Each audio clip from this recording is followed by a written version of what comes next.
Welcome to Dreams, Desires, in the Comfort Zone. How does resistance stop you from moving forward? So I think resistance is something that shows up in all of our lives, no matter what we're doing. It could be in a small way, it could be in a big way.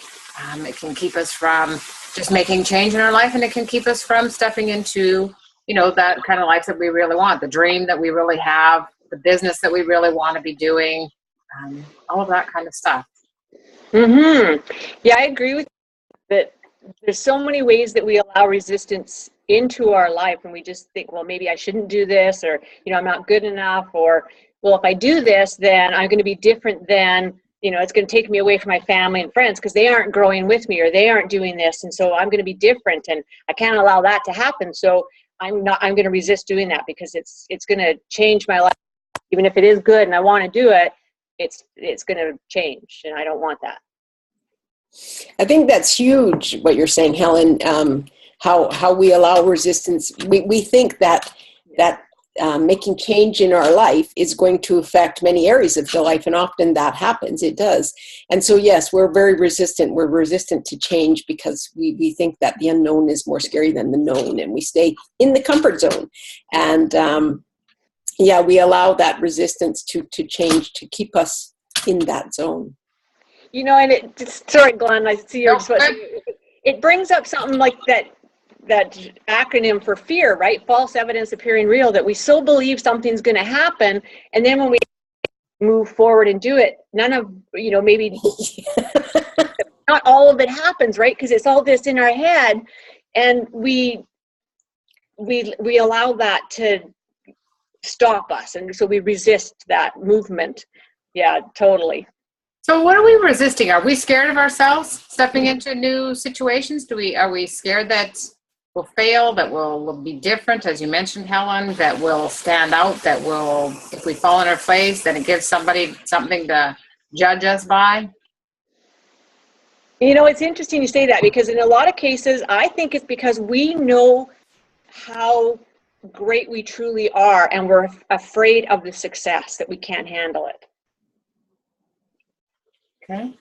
And I almost think it's because of our programming, we're afraid to own what we know within ourselves, because our programming has taught us as we grew up as small children, be seen, not heard. You're noisy, shut up, or respect your elders. Like, we have been told so many things growing up that made us think we don't really know the answer. Other people know the answers. We don't know the answer. And so and our whole school system educates us into a certain way of thought, that we have to remember what they teach us or we're not intelligent. And there's so many things that program us not to trust what we know within our hearts and what we know within ourselves. And so I think that's where the resistance really comes in, is that what we feel and know inside is different than what we've been programmed in our minds to believe.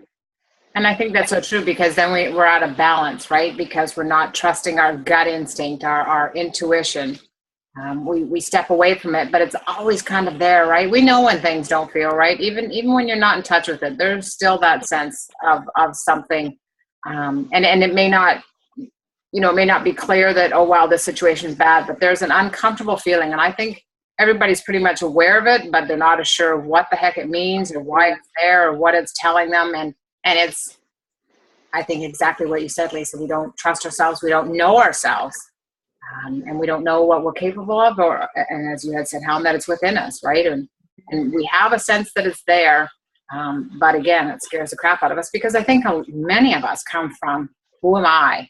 Right? And so we really, really resist that. Who am I to be the one to step out and show that I can do this? Who am I to step and be something better than, what I've been taught, what I've been shown, what I've, so, yeah, I think resistance is a very huge part of all of our lives.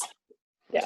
So what tip would each of you have that could help the listening audience move from resistance into action? The first thing that came up for me is just do it anyway. I mean, and that sounds so easy, and it's not. It's very difficult, and I truly understand that. But it's so important to take one action step toward it, regardless of how much fear we have. And it could be a simple step, as simple as looking up an address, like Googling something to find out something, or to get an address or a phone number, and then actually calling and starting asking questions. So it can be a very simple step, but taking that first action step toward whatever dream is or whatever we want to do. And I think take a deep breath and really take you out of the equation, because I mean, it's all about you, but it's not about you. It's not about showing that you're smart or you're not smart, or you're good or you're not good. It's just a path that you're taking, and it's just going to show you the best sides of you.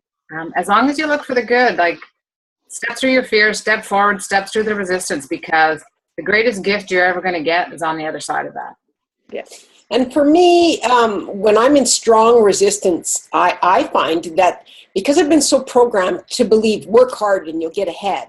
And so I push and push and push, and I keep pushing and I don't get anywhere. And so I find for me, what helps me break my resistance is to surrender to it.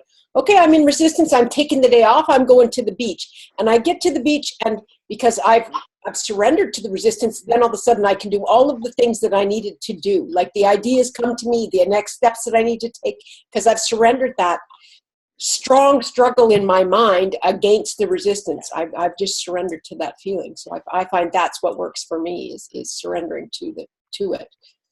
Awesome.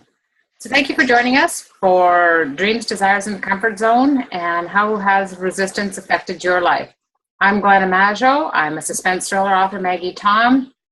I also have The Right Success. So you can go to www.maggietom.com or www.glennamaggio.com.